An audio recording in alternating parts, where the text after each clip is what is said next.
Sezon gelip vurdu açan çiçeğimi, çekti her arzumu her dileğimi. Ben o yara ölmüştüm öldüreyimi, gitti beni tenha bıraktı gitti. Həsrəti qəlbə sancılan of oldu, sevincim az dərdimdən çox oldu. Gözümü yumub açıb gördüm yox oldu. Ömrümə rüya kimi gəldi getdi gəldi. Sən gedəndən yağırken bir yağışlar, İnanmıram Allah sənin bağışlar. Heç yanımdan çıxmaz həmin baxışlar, gözlərimə son dəfə baxdı getdi. Son bakışlarda neler görüldü, gitti kalbim arkasıyla sürüldü.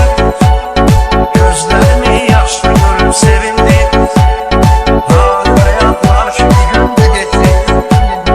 Adım dillerde bir efsanelerde, bir zincirin çatmır divanelerde. Eşkin ateşinde pervanelerde, zalim beni yandırdı yaktı gitti. Severdi, sevda yolunu bir giderdi. Derdimi bilmeyip geçse ne derdi, derdi o ki derdimi bilmeyecekti. Kalbimi hasret sıkanır darladı, sevincim az derdimden uçanladı. Huysuz yürek yandı gözüm parladı, sevgimi gözyaşlarım aktı gitti. Hiç bilmezdim ben ondan güler ya, sevgisin özgesinde öler ya.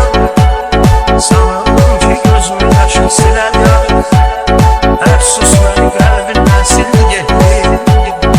Özgebelenlerle aldanma sen, sevirsen sevmenin kimi yanma sen.